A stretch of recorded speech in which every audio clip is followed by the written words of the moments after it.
Something wonderful is happening to me right now. Something wonderful is happening to me right now. I accept things the way they are. I accept things the way they are not. Something wonderful is happening to me right now. I love wasting. I love wasting. I can breathe. I reap abundantly. I already have everything I need. Wonderful is happening to me right now. Don't you feel it? Something wonderful is happening to me right now. Oh yeah, I accept things the way they are. I will. I accept things the way they are not. Something wonderful is happening to me right now. Trying to stand the energy to work. Good morning. Okay, good morning. Welcome to the center. Yo, good morning. Good morning. So, good morning. Merry Christmas to you. I'm standing here next to these chairs, and we have nice little soft stuffed toys, and they're here for us to love up on. Because one day this month, before the holiday, we're going to go out as a group, and we're going to do some caroling at the nursing facilities, and we will be taking these with them. So these are here for the members to love up on, and we're going to take them and give them to the residents and several nursing homes. We've been doing this now for quite a few years. Kitty has been one that has led us in this activity, and so we're really grateful that she brought it to us. If it is comfortable for you, please close your eyes and allow yourself to get settled in your seat. And as you're allowing yourself to settle, please take a deep breath. Gently allow your eyes to close and take another deep breath. Breathing in love, letting go of anything that no longer serves your purpose this morning. Take one more deep breath. Allowing yourself to relax more. Gently allow your breath to become softer. Allowing yourself to go within to that place where it is comfort, where it is love, where it is peace, where it is all God. Allowing yourself to go deeper. Recognizing that today is a brand new day and you're at peace. Breathing in and breathing out. Knowing that this is a safe, loving place. Just breathing in and breathing out. Knowing that God is all there is and you're one with it. As you allow yourself to let go. Releasing any negative thoughts. Knowing that this morning you are loved. You are peaceful. You are joyful.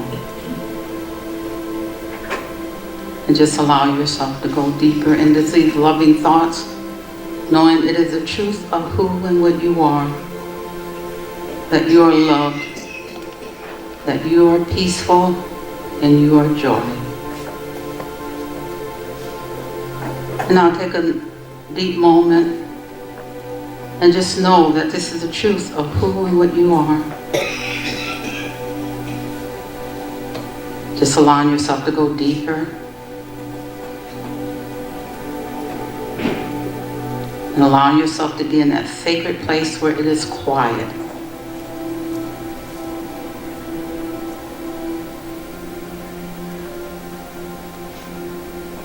And as you go deeper into this, more deeper than you were a second ago, knowing that today is a perfect place for you to be in this present moment. You are loved. You are joyful and you are safe. And as you go deeper into the quiet, into the silence, know that this is the truth of who and what you are today. That today is a beautiful day. And just take another moment now in quiet silence and know that this is the truth.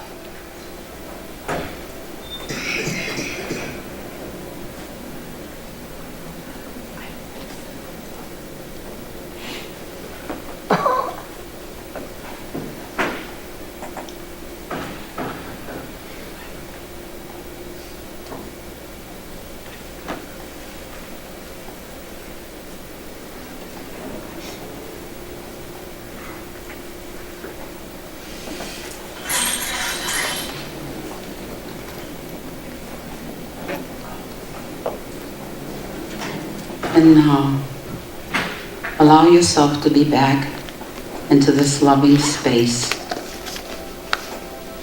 Gently moving your feet and your fingers. Allowing your eyes to gently open. And know with me that this is a beautiful day. And you are enjoying it now. Namaste. And I invite everyone to get comfortable in your seats. If it's comfortable for you, close your eyes. And let's go to that innermost spot. And I know right here, right now, there's only one life. That life is God. That life is perfect. That life is my life right here, right now. As I speak my words, I know these words are not only true for me, but each and every person in the sanctuary this morning. I welcome each and every person to the Las Vegas Center of Spiritual Living. As we enter into this holiday season, wrapping up a year and going forward into another magnificent year, we give thanks. We give thanks for our center. We give thanks for our ministers, Reverend Stacy, Reverend Dan, Reverend Cheryl. All my fellow practitioners I give thanks for. Our music ministry, Patty and Dave, and all our guest performers who each and every week just inspire us to new levels. All our volunteers here at the center, our ushers, our technicians on the soundboard who make the service possible. All our teachers in the teen room, in the young adults room, our greeters, the people who make coffee, who make this service just work so effortlessly. And I give thanks. I know that Reverend Stacy, the message you hear this morning from Reverend Stacy will be filled with inspiring words, with love and joy and beauty that will propel us through the week and raise our conscious level. Not only today, but to set the tone for the upcoming days and weeks and into the new year.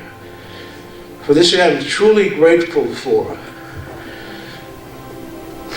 There's so much love, there's so much joy and beauty in this sanctuary this morning. I can feel it right here, right now.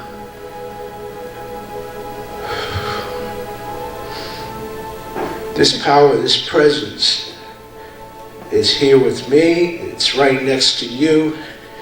Each and every breath I take is a manifestation of this power.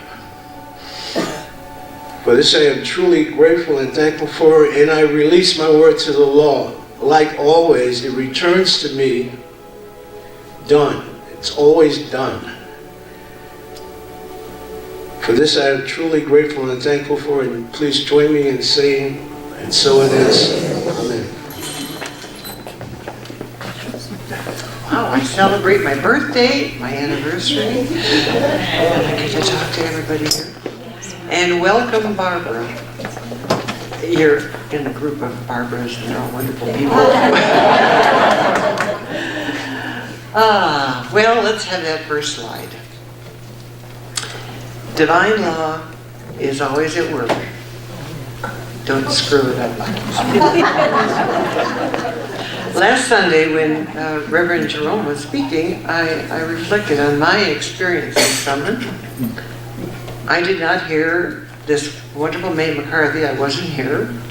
I was going through my own experience. But I bought the book today. By the way, it's back in the bookstore. When Dan spoke, I thought, I may have a grasp on this thing, but I got to read some more. Dan put it in words I can relate to.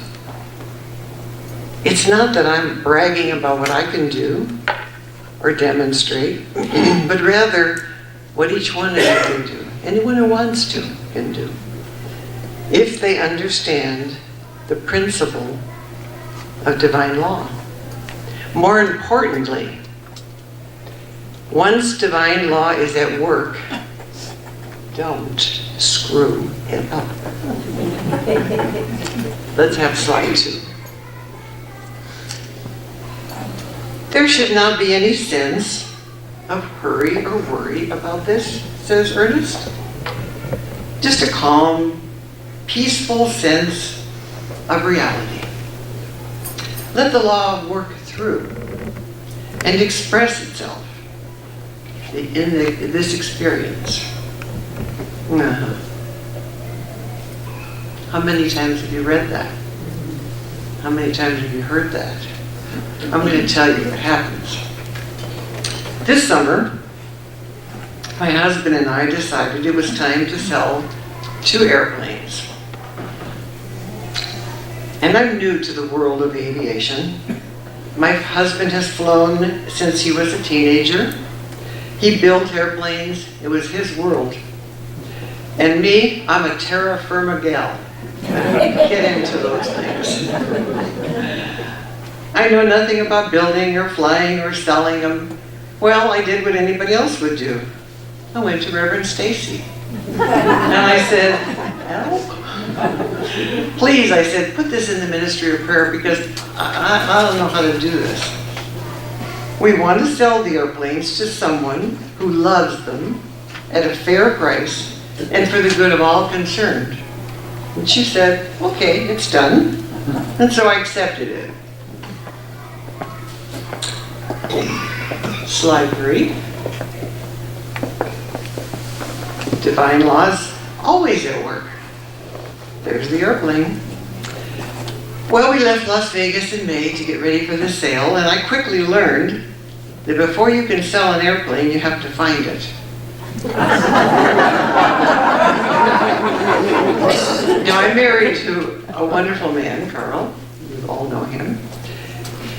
But he had 2 hangars, and really, there was more stuff than you could imagine in them. You know, a 1954 truck, a 1918 Ford T model touring car, a Singer treadle machine, a Mimeo machine, a microfiche reader, 6 giant motors of various sizes, insulation, tons of it, a 1920 Western Electric vacuum tube, boxes of pictures, invoices, sleeping bags, 10 box fans, a 10 by 10 box of some kind of fiberglass glass material, a butcher's meat scale, a kayak, a chop saw, a table saw, a wood planer, a 50-gallon plastic barrel, at least 50 plastic 5-gallon buckets, bags of wool, a potato harvester, hundreds of boxes of screws, bolts, nuts, washers.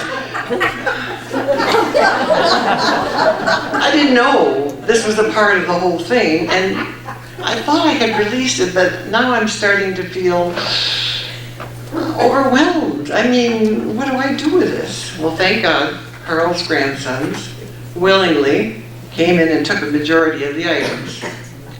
And we got rid of the truck, and we got things moved, and it began to look as though we were never going to get to the sale of these airplanes. Doubt started creeping in, and I was starting to wander off the path. Step 7 in this book. Okay, let's see the slide of the hangar. Oh, yes, there it is. It happened. It all got cleaned out. Doesn't it look nice? I mean, I can't believe that all that stuff was in it. When you opened the door, everything kind of just fell on top of you. Well, a few months later, when the hangar was clear out, the first hangar, we had two, we advertised on Barnstormer's website, for those of you who are into the aviation world, like I am now, it's a site where people who want to buy airplanes, I guess, look for them. Well, we started getting all the calls. I was getting pretty excited. First call, would you like to trade for a sailboat? How about carrying the paper for me? I don't have any credit. Let's see, I want to get financing, but I can't. Would you take a truck that has no title? More than 10 prospective buyers looked at the airplane and nothing. The summer was zipping along, and it was now September, and still, guess what? No sale. What's happening? I had stated that the perfect person was already in mind, didn't I? Yes. But now, doubt was creeping in. Perhaps our price wasn't fair. Maybe there was no market for this airplane. We were warned about scammers and those wanting to play games. More doubt. All of a sudden we heard about wire fraud, and then the more we heard, the more fearful we became. And that began to screw up the process. Slide 5. Looks bad. Don't judge appearance. Divine law is at work. Well, we had 4 interested buyers coming in one weekend. Okay, don't screw it up. 4 interested buyers. All of them wanted it. We got a call that night from San Diego. Jack. Jack wanted the airplane, but he couldn't get to Utah until December 31st. This is summer. Like 2 months away. December in northern Utah is really bad weather to fly. So our plan was also to have it sold by November 1st so we could come back and be with you guys. And we wanted to be done with the whole thing. But Jack wanted to see it, so he said, I'll offer you a cash down, non-refundable deposit of $2,500. Yeah, you know, if he came and he didn't want it, we could keep the deposit.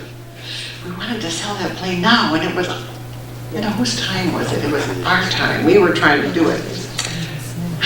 Well, of course, the 4 prospects fell through. So we agreed to sell to Jack reluctantly. We didn't really want to drive back 1,100 miles from Las Vegas in December to Logan, Utah in the snow to close a deal, but it seemed like our CSO had other plans. Jack offered to pay us to store it till December in our hangar. Well, I guess it was our deal. We agreed, done, but there was that little negativity, that little doubt that kind of hangs in there. But apparently we knew how to make things hectic. And we forgot who was in control of this operation. Slide 6. Not what we wanted, but don't screw it up with doubt. Looks bad. Don't judge by appearance. Divine law is at work. Well, we went off to a wedding at the end of October. We had 2 weeks left to sell the airplane. We were not feeling very good about it. San Diego Jack calls and he says, guess what? I can get away the following weekend. Yes, doubt's gone now. He would fly commercial to Salt Lake City, rent a car, drive to Logan Airport to see the airplane. It's starting to look good, isn't it? If he liked it, he would fly it out. Done. Wonderful. If not, we kept the down payment. Hey, it was a good deal. I said to my CSO, yep, you're in charge now. Everything's in place. Jack shows up on a Saturday morning, October 28th. Mind you, we want to leave on November 1st. He meets us at the bank to draw the full payment as a bank cashier check. Pretty good. He says, let's go to the airport. So we do, and he and Carl play with the landing gear and the avionics and, you know, all the stuff men like to play with. He loves it. He loves it. He says, I'm gonna take you guys out to the best restaurant in town, we'll close this deal. Where's a really nice steak restaurant? So we call, make the reservations, we go home to change to Idaho, because we live right across the border, and we make plans to fly on Sunday. Everything is great. Slide 7. Ignore appearance of negative. Slide 8. Divine law is at work. Right? Everybody? Feeling good? Yeah? Slide 9. Trouble. Right here in the city with a capital T, and that leads to P, and that stands for pacing. Carl gets a call from San Diego Jack. We're just getting ready to go out to dinner. Now, when Carl starts to pace when he's talking on the phone, it only means one thing. Trouble. I hear Carl's voice. No, we will not refund the non-refundable deposit. What do you mean you have concerns? What red flags? What's going on? I thought you wanted to take it up for a flight tomorrow. Conversation ends badly. We are dumbfounded. Slide 10. Back to the principle of divine law in action. Looks bad. Don't judge by appearance. Divine law is at work. I decided I better start some truth-telling to myself. Carl is not in the frame of mind to be positive on this deal. I restate, he's still pacing. I restate that the perfect buyer is already in place. If this is a good deal for all concerned, the plane is his. I thank God for providing us with this avenue to sell someone an airplane they will love and cherish. More importantly, I release this sale into the universe of possibilities. I end the day with a grateful comments of just absolute gratitude, and I forgive all my negativity. Slide 11. Off the tracks. Divine law is at work. Really looks bad. Another call from the buyer. He apologizes for his earlier behavior. He says he was tired and cranky. And could we have breakfast in the morning and start over? We agreed. Breakfast goes well. Now it's off to the airport for a test flight. The men do all that, men thingy, airplane thing. And oh, did I mention this guy is 6'6"? He gets in the airplane, adjusting the seat, he pushes the seat off the tracks. It's broken, and it looks like it's unable to fly with the broken seat. Slide 12. Judge not by appearances, divine laws at work. I look in the plane, and there I can see Carl's rear end sticking out of the plane. He's hanging over the seat trying to fix it. I'm trying not to see this as a setback. And then I remember Carl can fix anything, and I mean anything. I do a quick treatment, and Carl is divinely guided and knows exactly how to fix this silly seat issue. And I express my gratitude for the fact that I know it, and I release it. The engineer in him shows up, and the next thing I know, of course, an hour of work on his part, and divine intervention, he fixes the seat. Off they go into the wild blue yonder, and I'm sitting in the hangar, waiting for them. I've gone quite a while, so it's my time to treat. It's quiet. I call upon divine law, and I say, take over this business transaction, because I can't do this anymore. They're gone some time, and then I hear my cell phone ringing. Now wait a minute, you can't call from an airplane, and it's Carl. Hi honey, he said, would you call the flight aviation office and tell them there is a Mooney, that's the plane, on the flight line with a flat tire. I calmly call the flight line and I get no answer. I drive like a mad woman to the office and the tech says, yeah, we are on the way. We heard there's a big disabled Mooney blocking the flight line and blah, blah. Oh God, I said, what is this? Slide 13. Looks bad. Don't judge by appearances. I wait for an eternity in the office, and all of a sudden, across the flight line, now mind you, they're in the plane and it's a mile down the flight line where this guy, this 6'6" guy is leaping across the runway toward me. What can this mean? He flings the door open, and I wait for his response. I have no idea what this man is going to say, and he says, slide 14, I love it. It handles like a dream. I'm flying it back today. I said, I'm puzzled. I said, I thought there's a flat tire and they're hauling the thing in on the tow truck.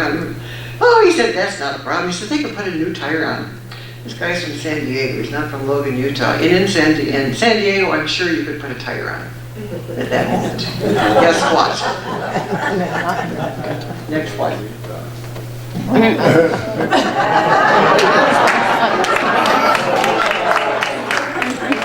It's Sunday in Utah. Now, those of you who have traveled to Utah or live near there or anything know that on Sunday, there's nothing open. The man has to fly out in the morning for a business appointment in San Diego. The plane sale is again in danger. Doubt is creeping in. I mean, how do you keep it from creeping in? And this is getting really exhausting because I keep thinking that it's my job to do all this. See, that's my little problem. Slide 15. Looks bad. Don't judge by appearance. Divine law is at work.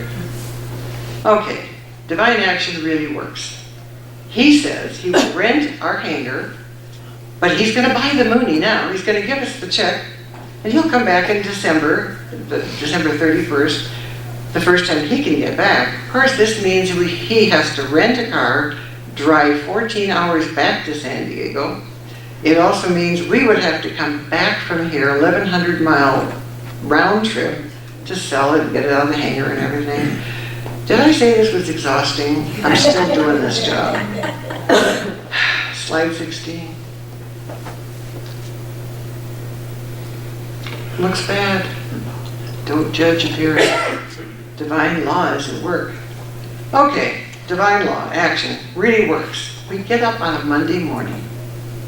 We get a call, 7 a.m., from the flight office. The tire is on. The Mooney is ready to fly. We get the guy on the phone. Jack, we said, you don't have to drive back. The tire is on. He goes, great, he's thrilled. He comes to the airport. He gets in the plane. He's just so thrilled that he wants to go to San Diego, take it. He gives us the money. Next slide. There's Jack saying goodbye to, well, we're saying goodbye. Did I tell you he was 6'6"? Next slide. Okay, let's start it. That's the video.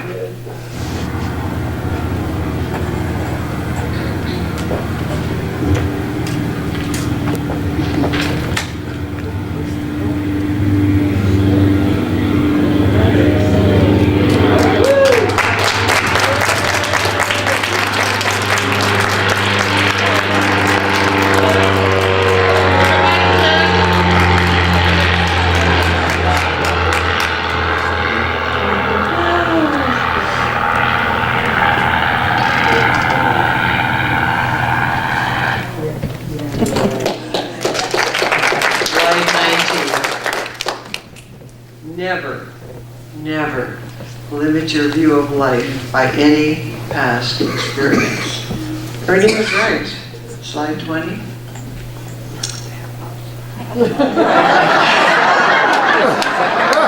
And now, the second one.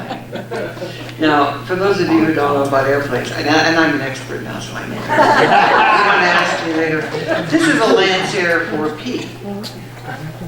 The Mooney was a summer-long project. How much more complicated would be selling this thing?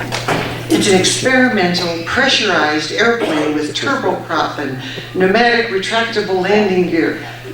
This has got to be a bigger, harder problem, right?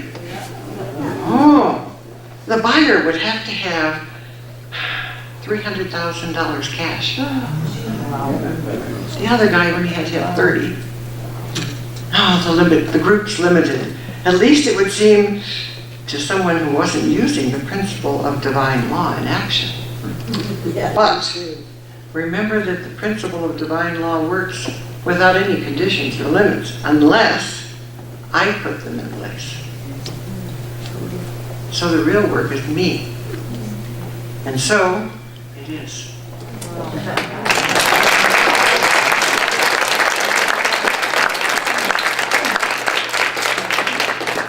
I'm not through yet.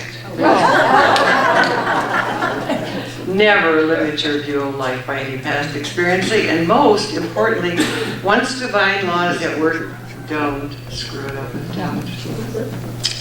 I want to share with you what's worked in my life to ensure abundance. The spiritual practice of conscious giving, which deepens my connection to spirit. I know that infinite good is always within me.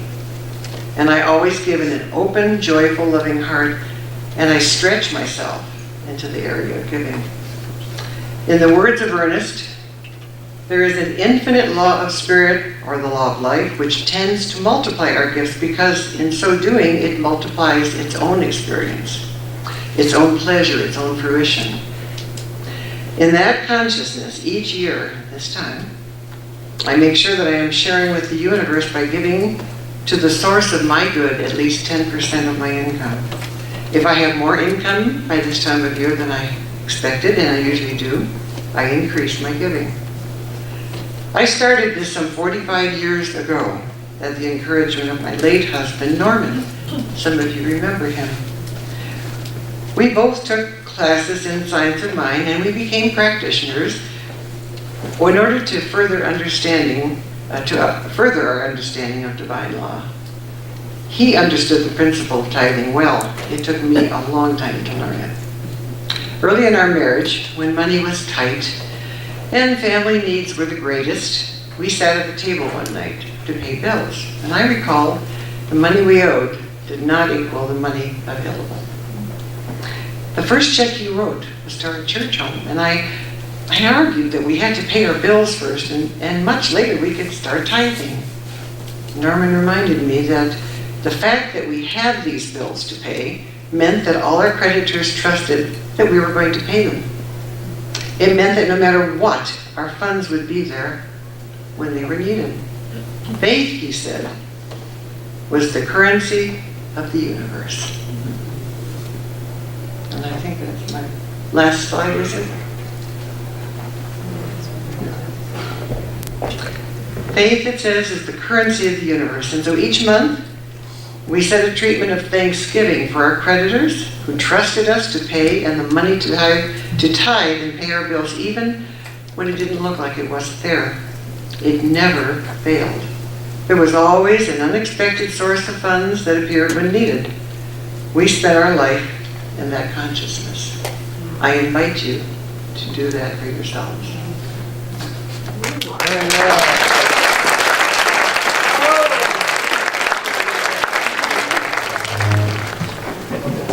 Good morning.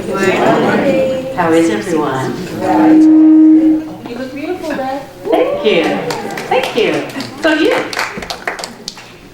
Barbara, thank you so much.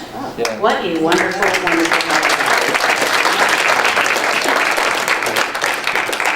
Actually, I'm going to do a part A and a part B to my talk, so come back next week for the rest of my talk. But I'm going to start off the talk by talking about the themes. We've had several themes this month, Actually, the theme this month is integrity, when Barbara's a perfect person to talk about financial health and prosperity, as well as someone who is in integrity. And so it was kind of just a double whammy to have her when she agreed to do a power talk. And actually, this whole thing was about being in your spiritual integrity. And so really I could get off the stage now. But I won't. I think that's a signal. Hello? Okay, we're still here. So if you would remember correctly, anyway, my name is Stacy Hilton. I am one of your co-senior ministers. You all know me, most of you know me. And so this year, if you remember, we were talking about, or have been talking about our values. Centers for Spiritual Living's values. So in January, we covered the topic of spiritual living. February was diversity and inclusivity. March, education and continuous improvement. April, transformation and evolution. May, creativity. June, accountability. July, open communication. August, love, compassion, and caring. September, community service. October, love as safety. November, financial health and prosperity. And this month again is integrity. Now my talk title today is Wandering Off Your Path, Part A. We'll have Part B next. Are we still? Okay. We'll have Part B next week. You know, I have all these books. I did so much research because I would not know about wandering off the path, so I have to do a lot of reading to get myself up to speed there. I hear you over there laughing, Lauren. Oh, jeez. Anybody else ever been off their path? No. Yeah? Anybody off their path right now? No. Yeah? All right. There's some practitioners with skulls on. They can help you get back on your path. So they say that it's known to be that the shortest distance between 2 points is a straight line. Most of us don't take a straight line to our path. There is only one path. Let me tell you what Florence Scovel Shinn says about the path. In my new little favorite book. Such an easy read. For $6, you can't beat it. And so in the chapter entitled Perfect Self-Expression or Divine Design, Florence says, there is for each man and woman perfect self-expression. There's a place where he or she is to fill and no one else can fill. Something which he or she is to do, which no one else can do. It is his or her destiny. This achievement is held, a perfect idea in divine mind, awaiting man's recognition. As the imaging faculty is the creative faculty, it is necessary for man or woman to see the idea before it can manifest. So man's or woman's highest demand is for the divine design of his or her life. He or she may not have the faintest conception of what it is, for there is possibly some marvelous talent hidden deep within. His or her demand should be, infinite spirit, open the way for the divine design of my life to manifest. Let the genius within me now be released. Let me see clearly the perfect plan. The perfect plan includes, listen up, this is the secret, ready? The perfect plan includes health, wealth, love, and perfect self-expression. This is the square of life, which brings perfect happiness. Anybody agree with that? Yeah. Yeah. So there's more than one way to get to perfect happiness. There's more than one way to find perfect health, to be perfect health, to be perfect love, to be perfect wealth. There's many, many paths to the one. If I were to ask this whole front row well, not the front row, but maybe the back row, to all come up individually, one at a time, and no one can do the same thing. One person could walk, one person could run, one person could hop, or whatever way. We'd all have different ways, but we'd all make it up to the front of the room, correct? There are infinite possibilities. And so, how would you do it, or how are you doing it? Do you know what your highest soul purpose is? Anybody? Somebody knows. At least you two. Minister of prayer. Do you know what your perfect way to happiness is? Yeah. Yeah. I bet you do. You know, I, at one point, had thought I would be a newscaster. That was my dream job when I was starting out at UCLA. And then I thought, I'll be a psychologist. And then it had a little bit too much math for me. So I thought, oh, well, maybe I'll be a teacher, I don't know. And then many years later, and I've had many jobs. I would be here till really next Sunday if I told you all the jobs that I have had. But to be here as a minister was not in my plan. Was never in my plan. But is it the way to happiness for me? Absolutely it is. I get to do a little bit of all of those things that I love, which get me to be me.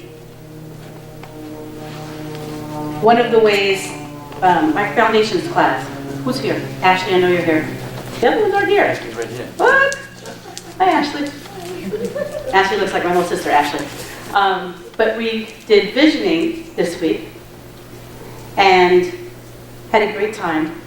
And it's so interesting because I have two younger people in my class, Ashley being one of them and Kevin being the other.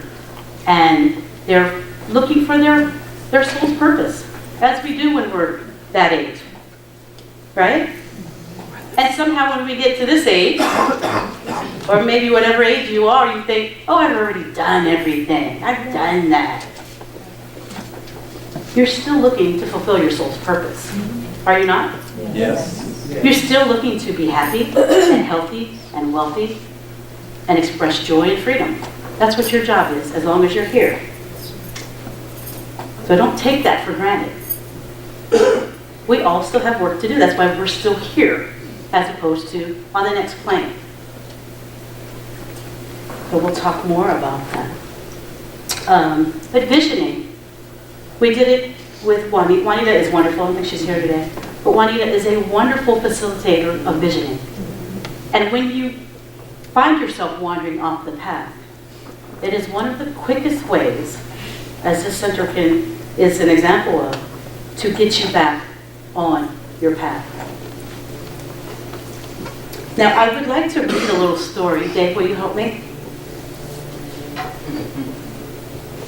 And my great friend and mentor, Dr. Moira Fox, gave this book to Reverend Cheryl and I, which I thought was a little odd, graduating from ministry training. You know, I was looking for something very, I don't know, a little more depth, I thought.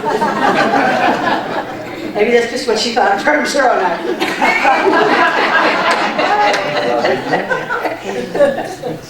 But when I saw Barbara's outline and she was going to talk about Ernest Holmes and getting up about wandering off the path, I thought, okay, we'll do Dr. Seuss. So we'll continue more with Bhagavad Gita and more Florence Scotia next week with my part B. But the title of it is "Oh, the Places You'll Go" by Dr. Seuss. Congratulations. Today is your day. You're off to great places. You're off and away.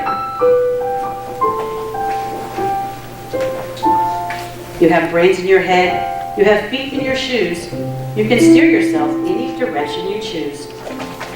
You're on your own, and you know what you know, and you're the guy or gal who will decide where to go. You'll look up and down streets, look them over with care. About some you will say, I don't choose to go there. With your head full of brains and your shoes full of feet, you're too smart to go down any not-so-good street. And you may not find any you'll want to go down. In that case, of course, you'll head straight out of town. It's opener there in the wide open air. Out there, things can happen, and frequently do, to people as brainy and footsie as you. And when things start to happen, don't worry, don't stew. Just go right along. You'll start happening too. Oh, the places you'll go. You'll be on your way up. You'll be seeing great sights. You'll join the high flyers who soar to great high heights. You won't lag behind because you'll have the speed. You'll pass the whole gang and you'll soon take the lead. Wherever you fly, you'll be the best. Wherever you go, you'll top all the rest. Except when you don't. Because sometimes you won't. I'm sorry to say, sadly it's true, that bang-ups and hang-ups can happen to you. You can get all hung up in a prickly perch, and your gang will fly on. You'll be left in a lurch. You'll come down from the lurch with an unpleasant bump, and the chances are then that you'll be in a slump. And when you're in a slump, you're not in for much fun. Unslumping yourself is not easily done. You will come to a place where the streets are not marked. Some windows are lighted, but mostly they're dark. A place you could sprain both your elbow and chin. Do you dare to stay out? Do you dare to go in? How much can you lose? How much can you win? And if you go in, should you turn left or right? Or right and 3/4? Or maybe not quite? Or go around back and sneak in from behind? Simple it's not, I'm afraid you will find, for a mind maker upper to make up his mind. You can get so confused that you'll start in to race down long wiggled roads at a breaknecking pace and grind on for miles across weirdish wild space, headed, I fear, toward a most useless place, the waiting place. For people just waiting for a train to go, or a bus to come, or a plane to go, or the email to come, or the rain to go, or the phone to ring, or the snow to snow, or waiting around for a yes or no, or waiting for their hair to grow. Everyone's just waiting. Waiting for the fish to bite, or waiting for wind to fly a kite, or waiting around for Friday night, or waiting perhaps for their Uncle Jake, or a pot to boil, or a bed to break, or a string of pearls, or a pair of pants, or a wig with curls, or another chance. Everyone's waiting. No, that's not for you. Somehow you'll escape all the waiting and staying. You'll find the bright places where boom bands are playing.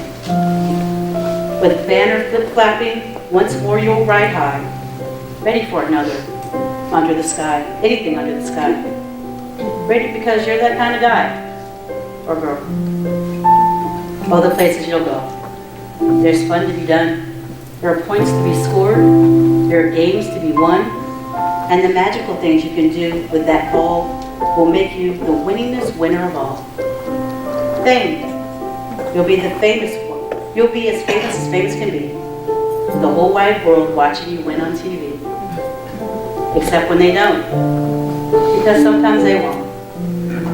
I'm afraid that sometimes you'll play lonely games too. Games you can't win.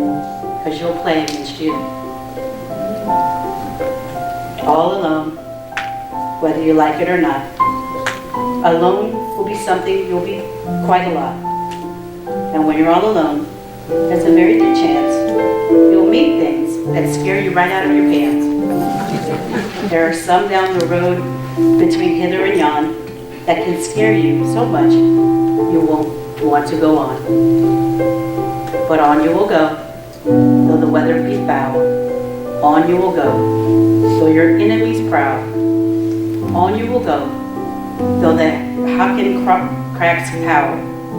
Onward, up beneath a frightening creek, though your arms may get sore and your sneakers may leak.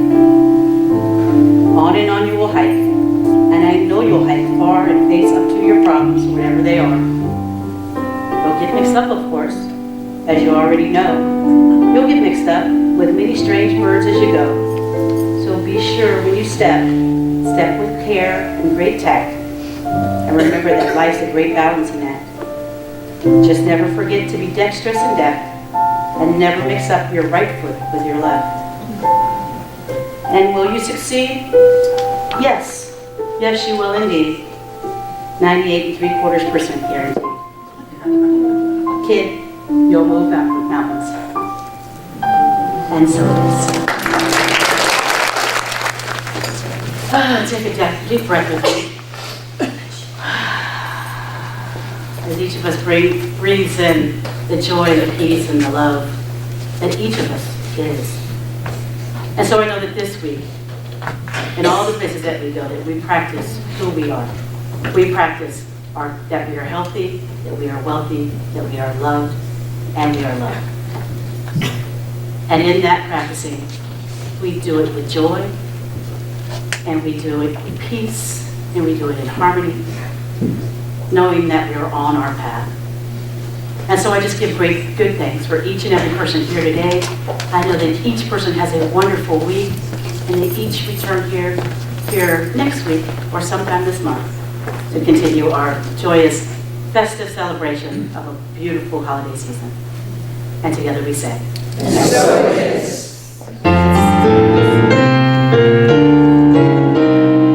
Yes, there is peace on earth, and now it begins with me. Yes, there is peace on earth, a peace that was meant to be. With God as our power, loved ones all are we. Now we walk with each other in perfect harmony. Yes, peace begins with me. Let this be the moment now. With every breath I take, let this be my joyous vow. To take each moment and live each moment in peace eternally. Yes, there is peace on earth, and now it begins with me.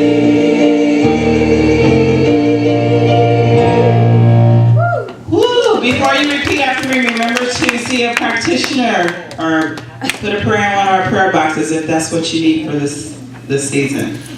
And repeat after me. Something wonderful is happening to me right now. Something wonderful is happening to me right now. I know this in my mind. I know this in my mind. I feel it in my body. I feel it in my body. And so it is. And so